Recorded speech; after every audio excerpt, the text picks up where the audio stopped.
Je m'appelle Audrey Christophe, je suis directrice des ressources humaines du Corinthia Grand Hôtel Astoria Bruxelles. Donc Corinthia Bruxelles est un hôtel en pleine ouverture qui prévoit d'ouvrir le 1er novembre. Ça sera effectivement le premier palace de Belgique, donc un immense bâtiment magnifique avec des zones classées incroyables. Alors pour les 126 chambres de l'hôtel, les 2 restaurants, le spa et les boutiques, on recrute 230 personnes.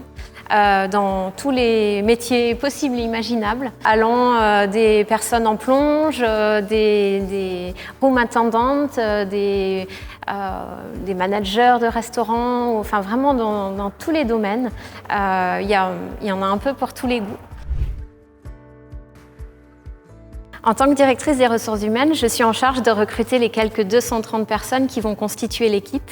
Alors c'est effectivement un gros challenge en termes de recrutement, puisqu'on va recruter tous les profils, tous les corps de métier différents qu'on trouve dans l'hôtellerie-restauration. Et on veut surtout des gens qui ont vraiment la flamme, qui sont vraiment passionnés par ce magnifique projet.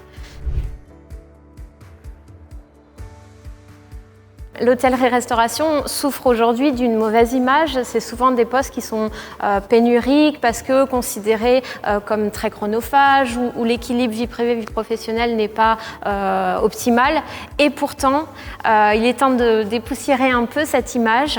On a des projets ici comme l'hôtel Corinthia avec des vrais enjeux, voilà, un challenge super excitant où il y a une vraie volonté de respecter les gens, les femmes et les hommes qui y travaillent, de respecter l'humain, de mettre en place un environnement de travail hyper positif.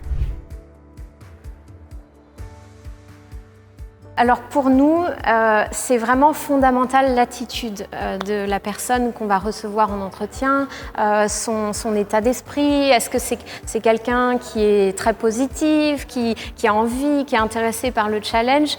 La partie compétences techniques, ça s'apprend finalement. Mais la personnalité et l'envie de découvrir ce milieu, c'est quelque chose qu'on n'apprend pas et qui est très important pour nous et qu'on va déceler en entretien avec les candidats. Si quelqu'un a une mauvaise attitude, il peut avoir la meilleure expérience du monde, je ne le prendrai pas. Alors que quelqu'un qui a peut-être qui est plus junior mais qui en revanche en veut et vraiment extrêmement positif et passionné, je le prends en direct.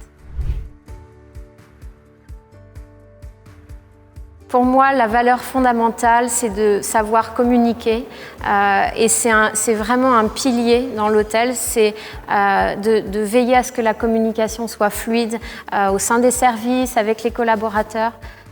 C'est vraiment une des valeurs fondamentales. Alors je suis garante de la communication, mais il n'y a pas que moi, il y a toute l'équipe managériale également, mais voilà, on est tous un peu comme des coachs et la communication c'est vraiment numéro 1 dans ce qui fait fonctionner en tout cas un service, un département et un hôtel. Mais je pense que le plus important c'est le lien social et c'est finalement les amitiés professionnelles qu'on peut créer. C'est ça qui est garant du succès. On passe tellement de temps au travail. Si on s'entend bien, si nos collègues sont presque des amis, on n'a pas l'impression d'aller travailler. Incontestablement, si j'avais un conseil à donner aux responsables RH ou à des dirigeants d'entreprise, c'est évidemment de miser sur l'humain et de miser sur les conditions de travail, de mettre en place un environnement sain et agréable où il fait bon travailler, parce que c'est la clé du succès en fait. Les gens qui se sentent bien seront beaucoup plus impliqués dans un projet, donc miser sur l'humain.